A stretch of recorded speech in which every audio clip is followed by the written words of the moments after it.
الحمد لله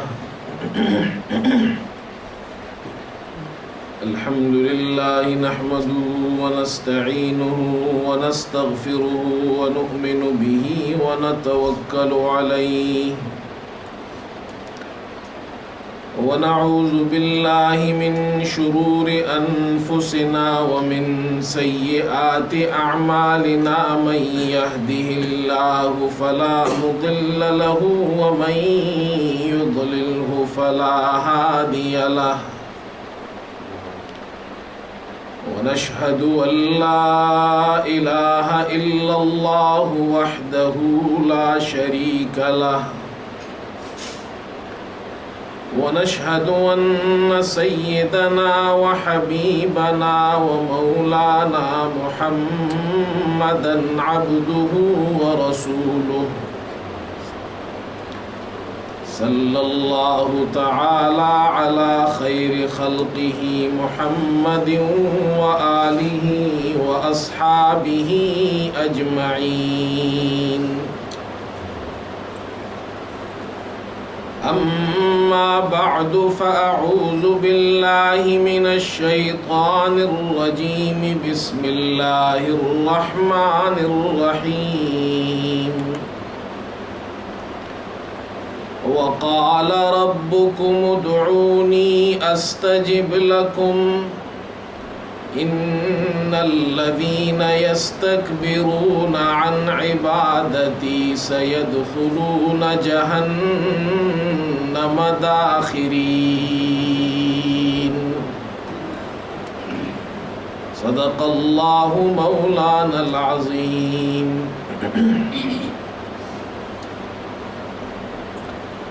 محترم بزرگوں اور دوستوں،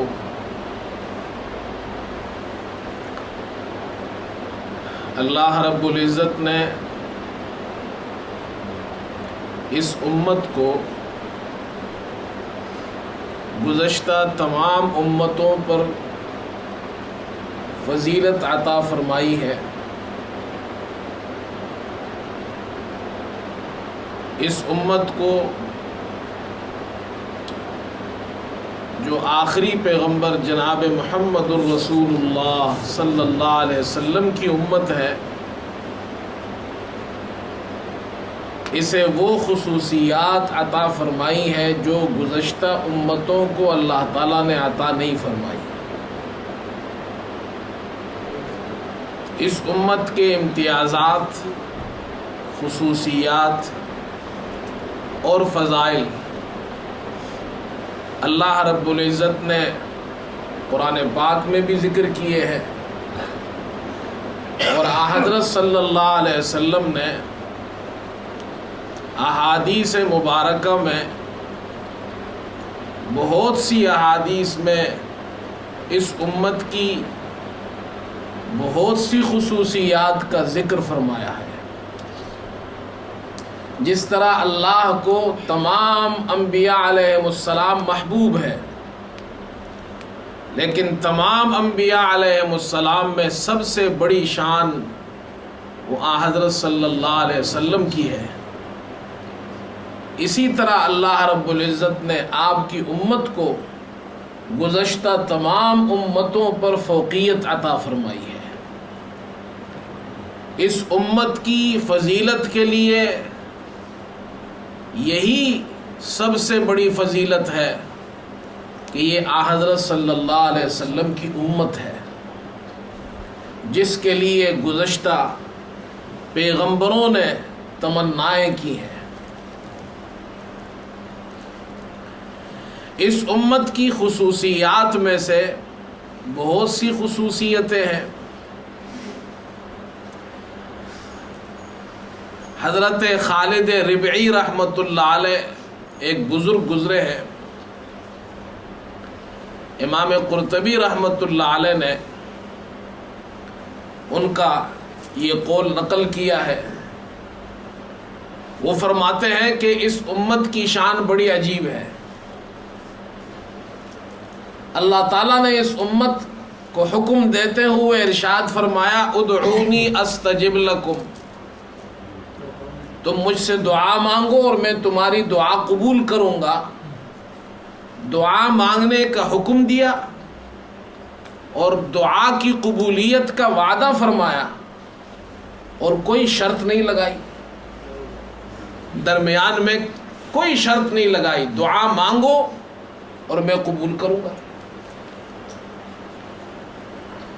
کوئی اللہ تعالیٰ نے کنڈیشن نہیں لگائی، کوئی شرط نہیں لگائی، بلا کسی شرط کے ارشاد فرمایا تم دعا مانگو میں تمہیں عطا کروں گا، تم دعا مانگو میں تمہاری دعا قبول کروں گا۔ ادعونی استجب لکم۔ تو کسی نے ان سے سوال کیا کہ اس کی کوئی مثال بتائیے کہ اس کا کیا مطلب ہے جو آپ بیان فرما رہے ہیں۔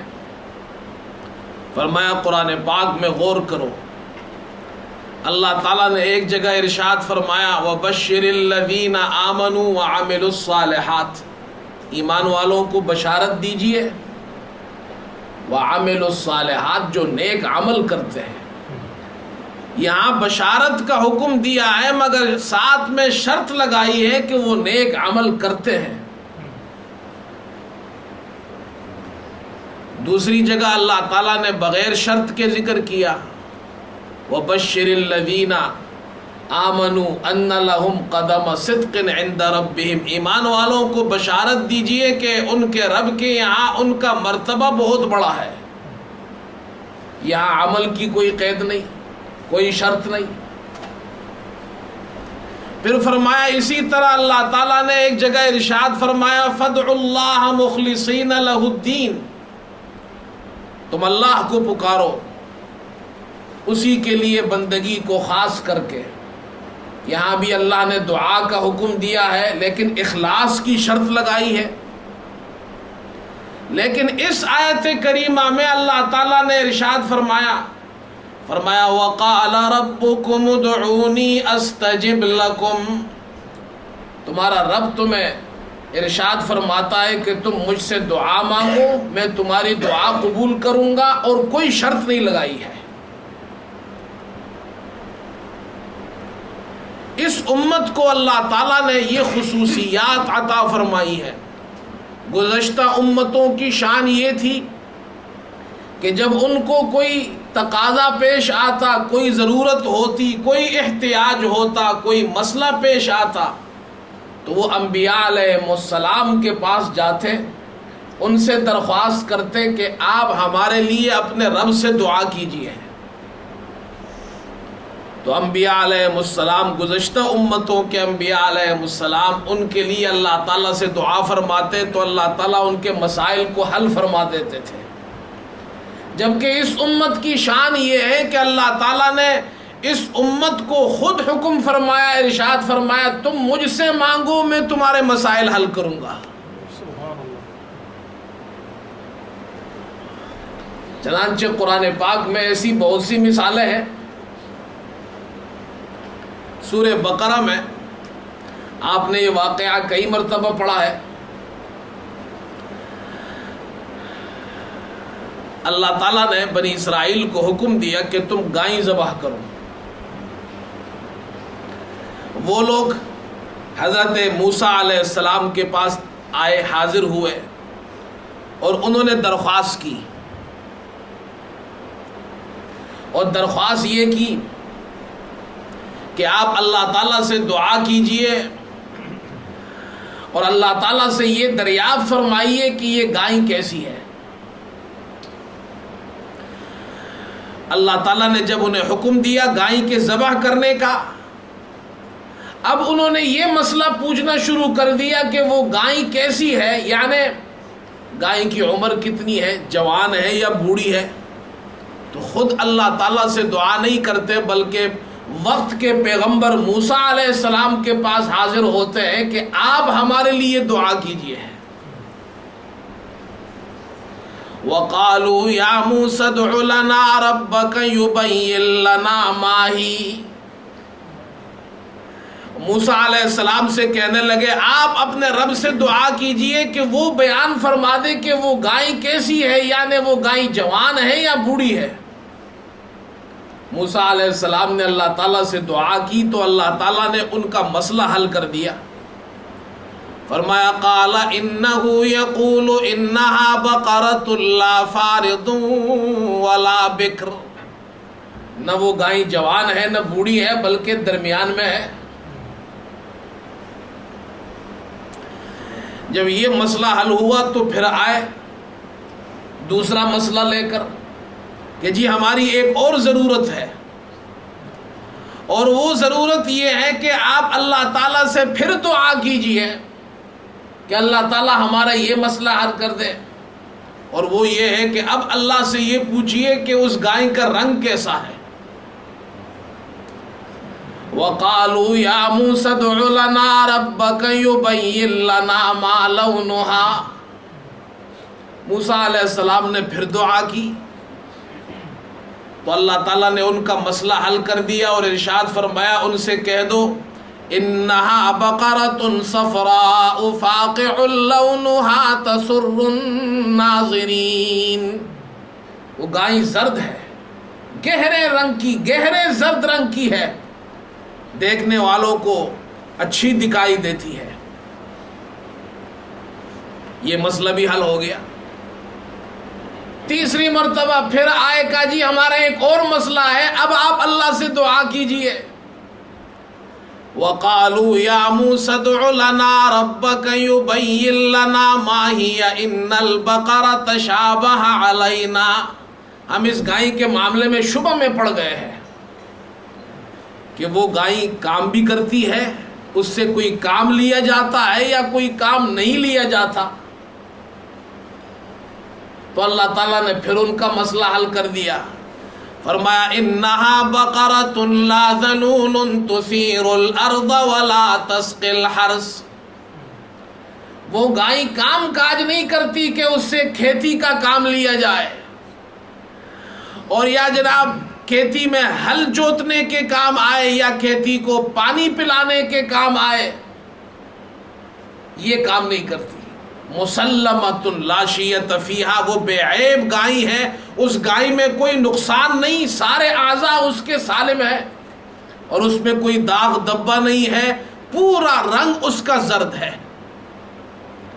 اب اس واقعے میں غور فرمائیے، موسیٰ علیہ السلام اللہ تعالیٰ کے جلیل القدر پیغمبر ہے، اور بنی اسرائیل ان کی قوم ہے، لیکن جب ان کو ضرورت پیش آتی ہے تو اپنا مسئلہ حل کرنے کے لیے اپنے وقت کے پیغمبر کے پاس جاتے ہیں کہ آپ اللہ سے دعا کیجئے کہ اللہ تعالیٰ ہمارا یہ مسئلہ حل کر دے۔ اللہ تعالیٰ نے پھر ان کو جو مسئلہ درپیش تھا وہ مسئلہ حل کر دیا۔ لیکن اس امت کی شان یہ ہے کہ اس امت کو اللہ تعالیٰ نے یہ خصوصیت عطا فرمائی جو گزشتہ پیغمبروں کو عطا نہیں فرمائی۔ فرمایا وَقَالَ رَبُّكُمُ ادْعُونِي أَسْتَجِبْ لَكُمْ، تمہارا رب یہ کہتا ہے تم مجھ سے دعا مانگو میں تمہاری دعاؤں قبول کروں گا، تم مجھ سے مانگو میں تمہارے مسائل حل کروں گا، جو تمہاری ضرورتیں ہوں گی، جو پریشانیاں ہوں گی وہ میں دور کر دوں گا، تمہارے مسائل کو حل کر دوں گا۔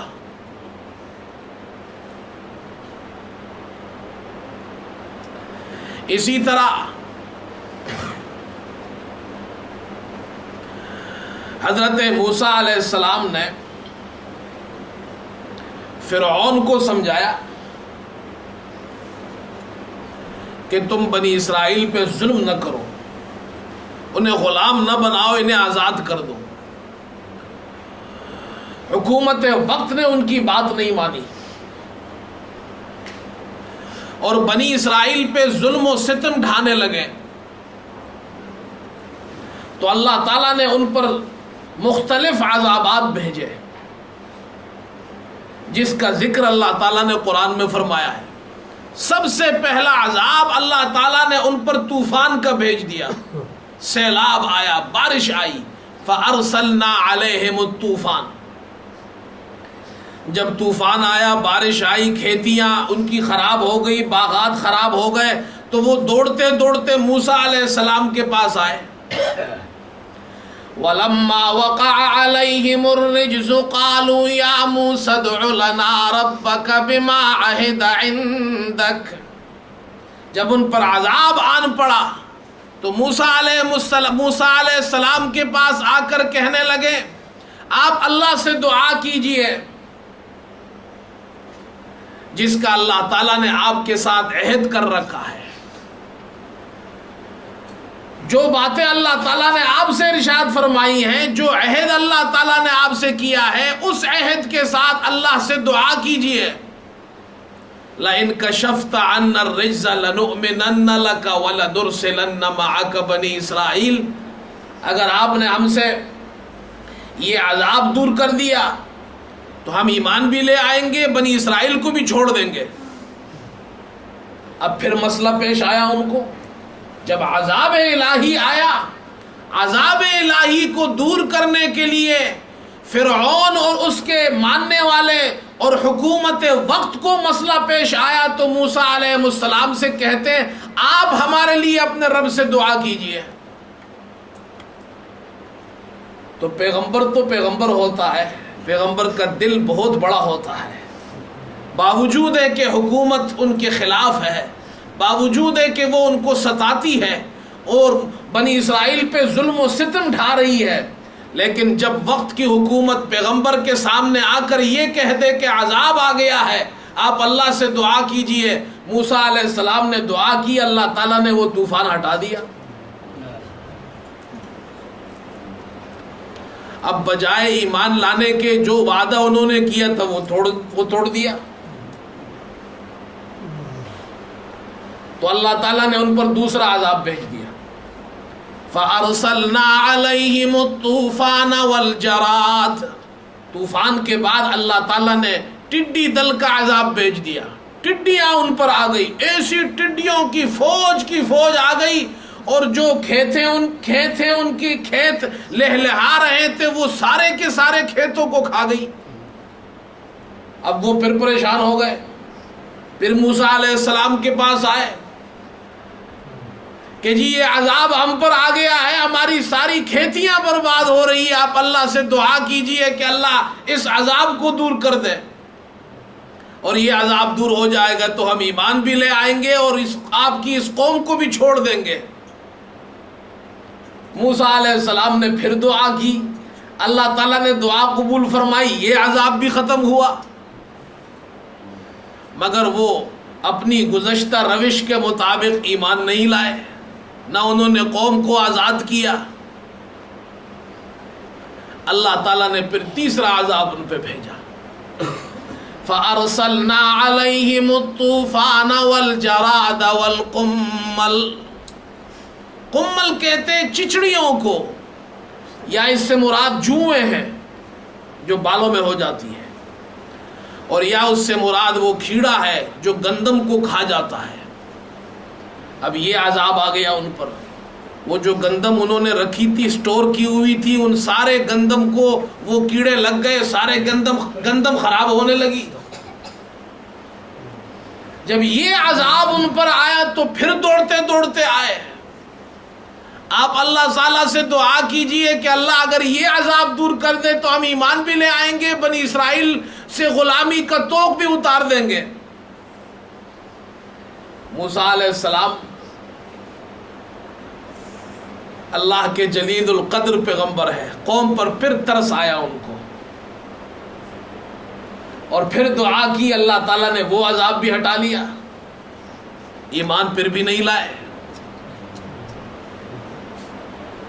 اللہ تعالیٰ نے پھر چوتھا عذاب بھیجا ان پر، فَأَرْسَلْنَا عَلَيْهِمُ الطُّوفَانَ وَالْجَرَادَ وَالْقُمَّلَ وَالضَّفَادِعَ، چوتھا عذاب آیا مینڈکوں کا عذاب، مینڈک ہی مینڈک ہو گئے ہر جگہ، جیب میں ایک آدمی ہاتھ ڈالتا ہے پیسہ نکالنے کے لیے، باہر مینڈک نکلتا ہے، کھانا کھانے کے لیے ہاتھ بڑھاتا ہے، نوالا منہ میں ڈالنے کے لیے ہاتھ میں مینڈک آ جاتا ہے، جس جگہ سونے کے لیے لیٹتے ہیں وہ بستر مینڈکوں سے بھر جاتا ہے، ہر جگہ مینڈک ہی مینڈک ہو گئے، جہاں بیٹھے مینڈک، جہاں جائے مینڈک، کپڑوں میں مینڈک، بستر میں مینڈک، کھانوں میں مینڈک. پھر آئے موسیٰ علیہ السلام کے پاس، یہ پریشانی ہے ہماری، آپ اللہ سے دعا کیجئے یہ عذاب دور ہو جائے تو ہم آپ پر ایمان لے آئیں گے، اور بنی اسرائیل کو ہم نہیں ستائیں گے، انہیں آزاد کر دیں گے. موسیٰ علیہ السلام نے پھر دعا کی، اللہ تعالیٰ نے وہ عذاب بھی ختم کیا، مگر وہ ایمان لانے والے نہیں تھے. دیکھیے پیغمبر کا دل کتنا بڑا ہے. اللہ کی طرف دعوت دینے کے لیے اتنا بڑا دل ہونا چاہیے، داعی کا دل اتنا بڑا ہونا چاہیے. قوم کی سرکشی دیکھیے، نافرمانی دیکھیے، اپنے کیے ہوئے وعدوں سے بار بار مکر رہے ہیں، وعدوں کو توڑ رہے ہیں. اور موسیٰ علیہ السلام ان کے لیے ہر عذاب کے موقع پر جب آتے ہیں تو ان کے لیے دعا کرتے ہیں. پھر عذاب آیا، خون کا عذاب آیا. بس ہر چیز میں خون ہی خون، پانی پیتے ہیں تو اس میں خون، کھانا کھا رہے تو اس میں خون، ہر جگہ خون ہی خون، خون ہی خون.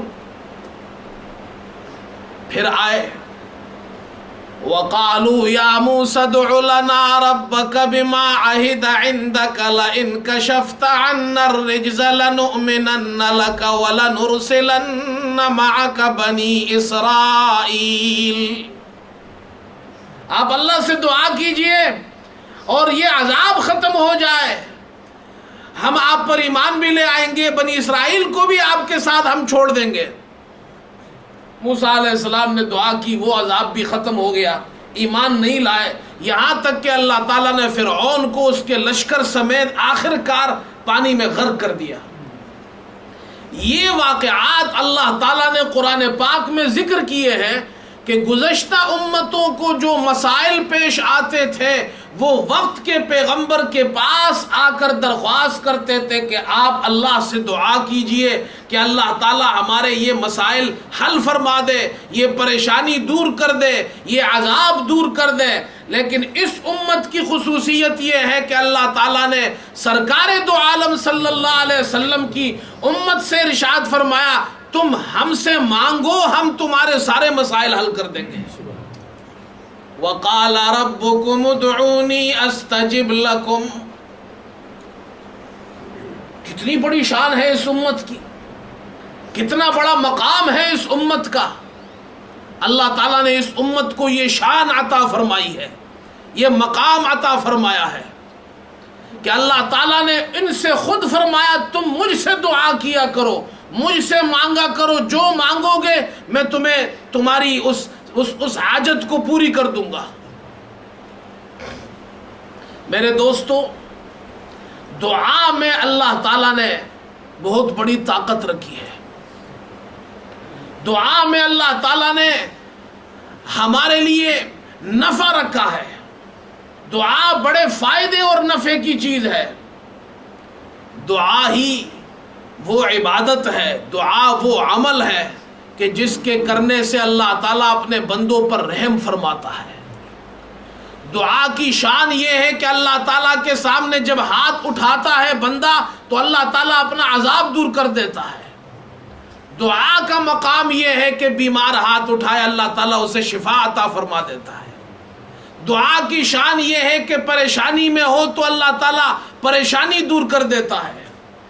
دعا کا مقام یہ ہے کہ جب اللہ تعالیٰ سے دعا کرتے ہیں تو اللہ تعالیٰ بے اولادوں کو اولاد عطا فرماتا ہے.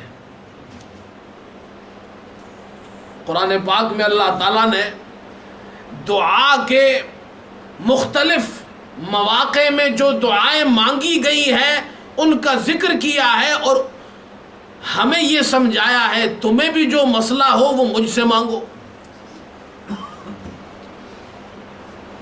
چنانچہ حضرت نوح علیہ السلام انہوں نے اپنی قوم کو 950 سال تک دعوت دی. چند لوگ مسلمان ہوئے گنتی کے. اللہ تعالیٰ نے فرمایا وَأُوحِيَ إِلَىٰ نُوحٍ أَنَّهُ لَن يُؤْمِنَ مِن قَوْمِكَ إِلَّا مَن قَدْ آمَنَ. جتنے لوگ ایمان لے آئے ہیں یہ تو لے آئے ہیں، اب اور کوئی ایمان نہیں لائے گا آپ پر. تو نوح علیہ السلام نے اللہ تعالیٰ سے دعا کی. اللہ تعالیٰ ہمیں سمجھا رہے ہیں کہ نوح علیہ السلام اللہ تعالیٰ سے دعا کر رہے ہیں. پریشانی میں، مشکل میں تم بھی اللہ سے دعا کرو. اور اللہ تعالیٰ سے یہ دعا کی کہ اے اللہ، یہ جو ایمان نہیں لانے والے ہیں ان سب کے سب کو ختم فرما دے. رب لا تذر علی الارض من الکافرین دیارا، ان کا کوئی شہر باقی نہ رہے، سب کے سب ختم ہو جائے. اللہ تعالیٰ نے عذاب بھیجا اور فرمایا ہم نے سب کے سب کافروں کو غرق کر دیا.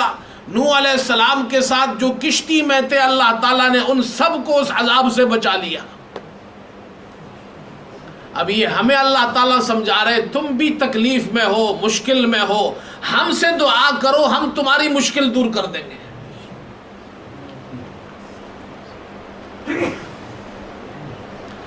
اللہ تعالیٰ نے یونس علیہ السلام کا ذکر کیا، مچھلی کے پیٹ میں ہے، اور ایک مچھلی کے پیٹ کا اندھیرا، پھر جس سمندر میں ہے اس سمندر کا اندھیرا، پھر رات کا اندھیرا. ان تین اندھیروں میں حضرت یونس علیہ السلام اللہ تعالیٰ سے مچھلی کے پیٹ میں دعا مانگ رہے ہیں. فرمایا وَنَادَى فِي الظُّلُمَاتِ أَلَّا إِلَٰهَ إِلَّا أَنْتَ سُبْحَانَكَ إِنِّي كُنْتُ مِنَ الظَّالِمِينَ. اللہ تعالیٰ فرماتے ہیں انہوں نے اندھیریوں میں ہمیں پکارا اور ہم سے دعا کی، مدد مانگی. اے اللہ، آپ کے سوا کوئی الہ نہیں، آپ کی ذات پاک ہے، میں ہی زیادتی کرنے والوں میں سے ہوں.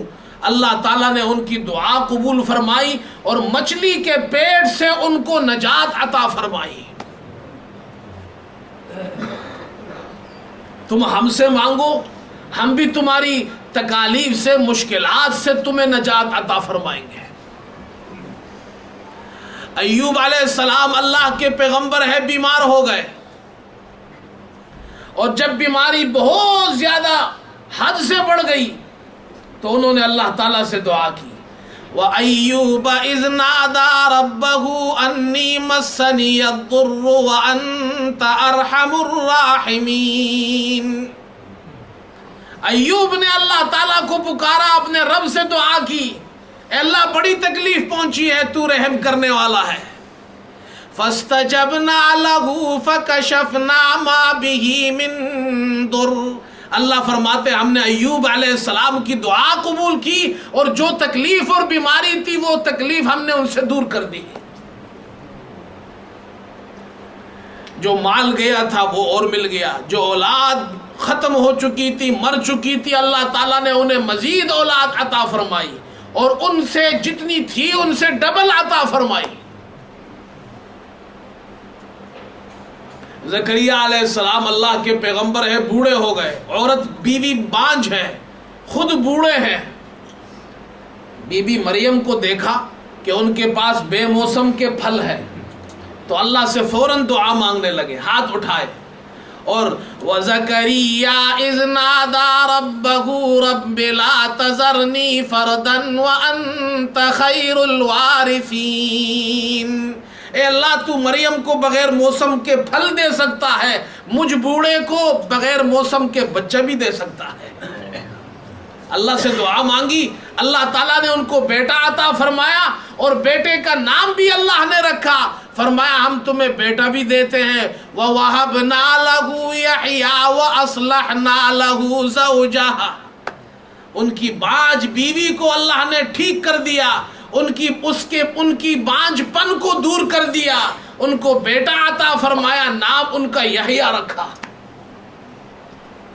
یہ سارے واقعات قرآن پاک میں کس لیے ہے؟ یہ میرے لیے ہے، آپ کے لیے ہے. جب تم پر مشکل وقت آن پڑے تو مجھ سے دعا مانگو، میں تمہاری دعاؤں کو قبول کروں گا. میرے دوستو، دعا کے یہ فائدے ہیں، دعا کے یہ منافع ہیں. دعا کا فائدہ یہ ہے کہ عذاب دور ہو جاتا ہے. دعا کا فائدہ یہ ہے بیماری ختم ہو جاتی ہے. دعا کا فائدہ یہ تکلیف دور ہو جاتی ہے، دعا کا فائدہ یہ ہے بے اولادوں کو اولاد مل جاتی ہے، دعا کا ایک سب سے بڑا فائدہ سرکار دو عالم صلی اللہ علیہ وسلم نے ایک حدیث میں ذکر فرمایا، امام احمد رحمت اللہ علیہ نے وہ حدیث نقل کی ہے، حضرت ثوبان رضی اللہ تعالی عنہ ارشاد فرماتے ہیں سرکار دو عالم صلی اللہ علیہ وسلم نے ارشاد فرمایا لا يرد القدر الا الدعاء، دعا کی شان یہ ہے، دعا کا فائدہ یہ ہے، دعا کا سب سے بڑا فائدہ اللہ تعالیٰ نے ہمیں جو عطا فرمایا ہے وہ یہ ہے کہ مسلمان جب اللہ تعالیٰ سے دعا کرتا ہے، اس دعا کی برکت سے اللہ تعالیٰ اس کی تقدیر بدل ڈالتا ہے۔ لا يرد القدر الا الدعاء، اندازہ لگائیے اس دعا میں اللہ تعالیٰ نے یہ اثر رکھا ہے، تم دعا مانگو اور ہم تقدیر بدل دیں گے۔ تقدیر کسے کہتے ہیں؟ اللہ تعالیٰ نے جو کچھ ہمارے لیے لکھا ہے وہ بدلتا نہیں ہے، لیکن علماء اس کو ایک مثال سے سمجھاتے ہیں، وہ مثال آپ سمجھیے تو آپ کو یہ مسئلہ سمجھ میں آ جائے گا۔ مثال کے طور پر اللہ تعالیٰ نے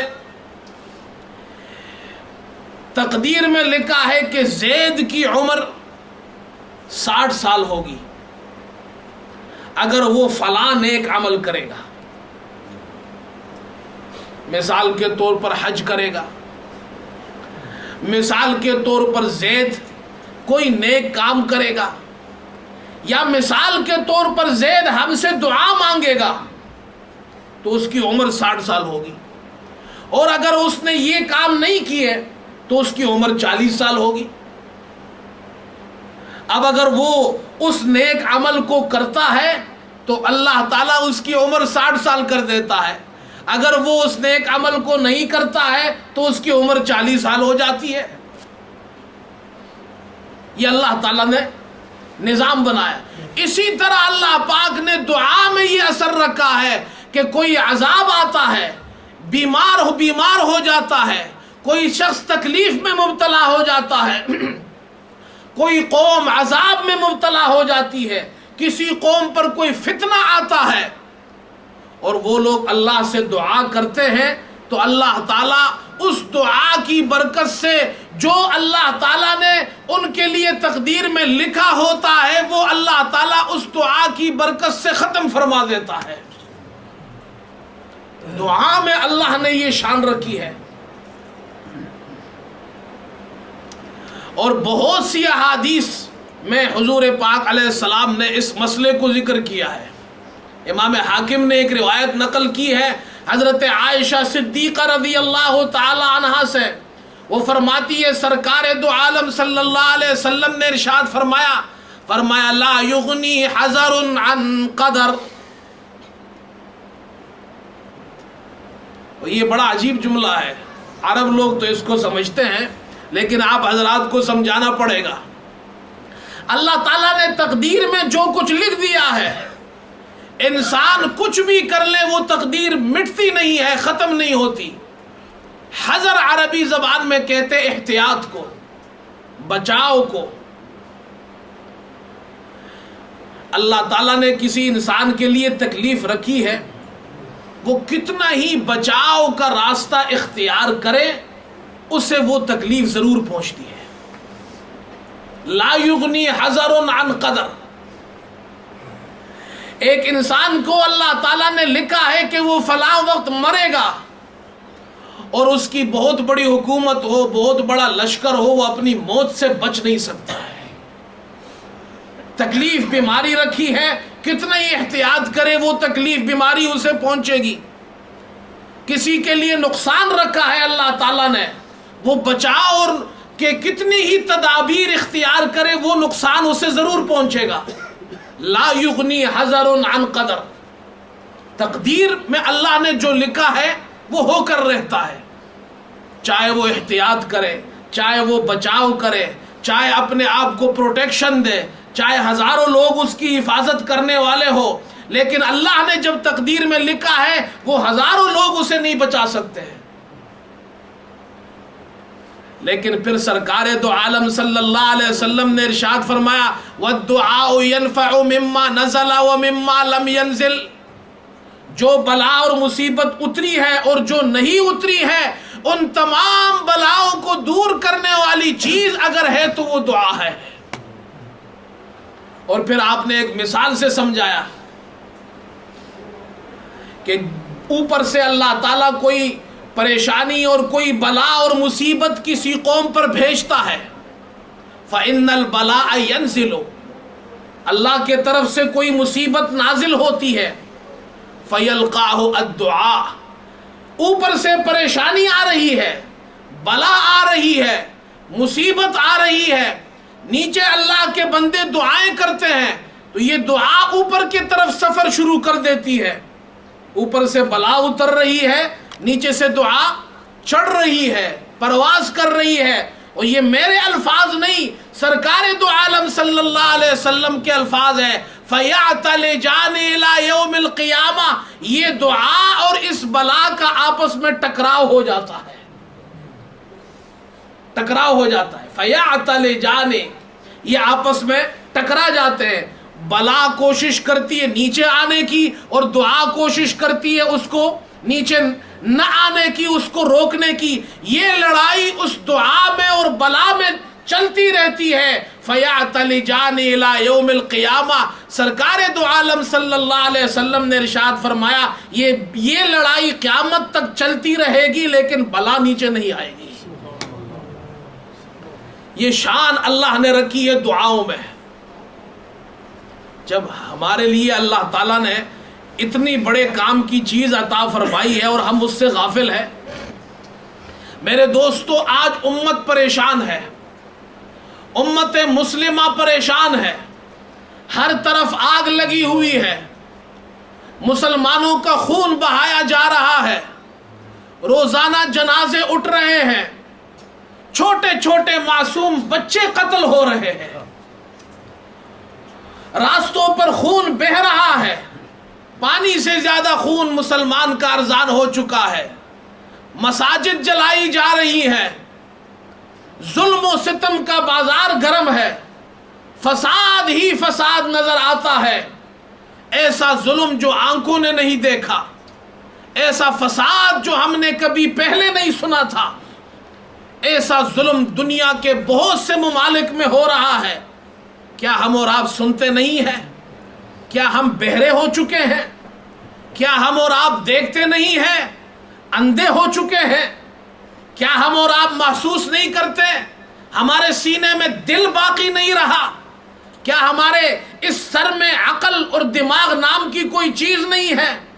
کیا وہ رحم اور ہمدردی کا وہ جذبہ ہمارے اندر سے ختم ہو چکا ہے؟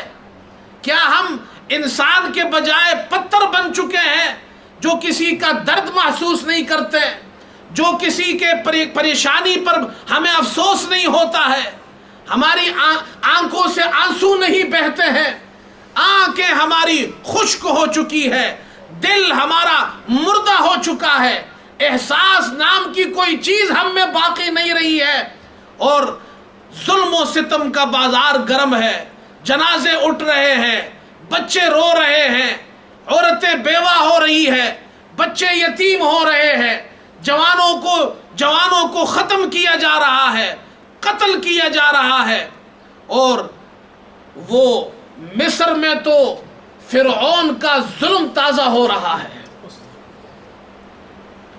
فرعون تو ظالم تھا، لیکن آج کل کے فراعین اس فرعون سے بھی بڑے ظالم ہیں، اس لیے کہ اللہ تعالیٰ نے فرعون کا ظلم قرآن میں ذکر کیا ہے، فرمایا یقتل ابناءہم ویستحیی نساءہم۔ فرعون تو بچوں کو مارتا تھا، چھوٹے بچوں کو قتل کرتا تھا، لیکن عورتوں کو، بچیوں کو کچھ نہیں کہتا تھا، باقی قوم کو کچھ نہیں کہتا تھا۔ آج کے فراعین یہ تو اس فرعون سے بھی بڑے ظالم ہیں، نہ بچوں کو چھوڑتے ہیں، نہ بچیوں کو چھوڑتے ہیں، نہ مردوں کو چھوڑتے ہیں، نہ عورتوں کو چھوڑتے ہیں، نہ بوڑھا آدمی ان کے سامنے کوئی حیثیت رکھتا ہے، نہ بیمار، گھروں پر کیمیکل فائر کیے جا رہے ہیں، یہ ہو رہا ہے۔ اور ہم کیا کرتے ہیں؟ ہم کیا کر رہے ہیں؟ ہم تجزیے کرتے ہیں، ہم تبصرے کرتے ہیں، ہم تقریریں کرتے ہیں، ہم شور و غوغا کرتے ہیں، ہم سیاست کی دکان چمکا رہے ہیں، ہم اپنی مجلسوں کو گرم کر رہے ہیں، ہم اخبارات میں پڑھ کر اور پھر ایک دوسرے سے مباحثے کر کے اس دوڑ میں ٹی وی چینل ایک دوسرے سے آگے بڑھ رہے ہیں، ہر ایک چینل ریٹنگ کی کوشش میں لگا ہوا ہے، اخبارات میں کالم لکھے جا رہے ہیں۔ میرے دوستو یاد رکھو، اللہ تعالی نے ہمیں جو شان عطا فرمائی ہے اس امت کو اپنی شان کے مطابق کام کرنا چاہیے۔ ہم یہاں بیٹھے ہیں، ہم اللہ تعالیٰ سے دعا کیوں نہیں کرتے ہیں؟ ہم اللہ کے سامنے روتے کیوں نہیں ہیں؟ گڑ گڑاتے کیوں نہیں ہیں؟ ہم آنسو کیوں نہیں بہاتے اللہ تعالیٰ کے سامنے؟ اللہ سے روئے۔ یاد رکھو اللہ تعالیٰ تقدیر کو دعا سے بدلتا ہے، مصیبت اور پریشانی کو مسلمانوں کی دعاؤں سے دور کر دیتا ہے، ہمارے اخباری بیانات سے دور نہیں ہوتا ہے، ہماری سیاست کی دکان سے دور نہیں ہوتا ہے۔ جب یہ مسلمان اللہ کے سامنے ہاتھ اٹھاتا ہے، روتا ہے، گڑ گڑاتا ہے، ہم کر کیا سکتے ہیں؟ اور یہ تو کم از کم کر سکتے ہیں کہ اللہ کے سامنے ہاتھ اٹھائے، جھولی پھیلائے، اے اللہ دنیا میں ظلم ہو رہا ہے، فساد ہے، قتل ہو رہے انسانوں کی حالت پر رحم فرما، اے اللہ ان کے جانوں کی حفاظت فرما، ان کے اموال کی حفاظت فرما، ان کے مسائل کو حل فرما، مسلمانوں کے سرداروں کو، مسلمانوں کے رؤساء کو، مسلمانوں کے لیڈروں کو اے اللہ اصلاح کی توفیق عطا فرما۔ یہ دعا تو ہم کر سکتے ہیں۔ جب یہ مسلمان اللہ کے سامنے ہاتھ اٹھاتا ہے تو رسول اللہ صلی اللہ علیہ وسلم نے ارشاد فرمایا ان ربکم حی کریم، تمہارا رب حی ہے، تمہارا رب کریم ہے، تمہارا رب تم پر کرم کرنا چاہتا ہے، تمہارا رب تمہارے مسائل کو حل کرنا چاہتا ہے۔ جب اللہ کا کوئی بندہ اللہ کے سامنے ہاتھ اٹھاتا ہے، یستحیی من عبدہ اذا رفع یدیہ ان یردہما صفرا، اللہ تعالیٰ کو اس سے حیا آتی ہے کہ میرا بندہ میرے سامنے ہاتھ اٹھائے، جھولی پھیلائے اور میں اس کے جھولی کو خالی واپس پھیر دوں۔ اس واسطے میرے دوستو اللہ تعالیٰ سے دعا مانگا کریں، اللہ تعالیٰ سے دعا کرے کہ اے اللہ جو مسلمان دوسرے ممالک میں ہیں ان کی حالت پر رحم فرما، ان کے مسائل کو حل فرما، ان کی جانوں کی حفاظت فرما، ان کے جو حکومتی مسائل ہیں وہ بھی حل فرما، جو بنگلہ دیش میں مسائل ہمارے سامنے آئے، برما میں آئے، عراق میں ہے، افغانستان میں ہے، فلسطین میں ہے، شام میں ہے، ہر طرف آگ لگی ہوئی ہے۔ لیکن میرے دوستو اگر ہم واقعی سچے مسلمان ہیں، ہمیں اس وقت ضرورت ہے کہ ہم اللہ کے سامنے ہاتھ اٹھائیں، اللہ سے دعا کریں۔ میری آپ کی باتوں سے ان کو کوئی فائدہ نہیں ہوگا، ہاں ہم دعا کریں گے۔ سرکار دو عالم صلی اللہ علیہ وسلم نے ارشاد فرمایا، حاکم نے روایت نقل کی ہے، فرمایا الدعاء ينفع مما نزل ومما لم ينزل فعليكم عباد الله بالدعاء۔ جو مصیبت نازل ہو چکی ہے، اس سے زیادہ اور کیا مصیبت نازل ہوگی جو اس وقت ہو رہا ہے؟ کوئی اور مصیبت ہے؟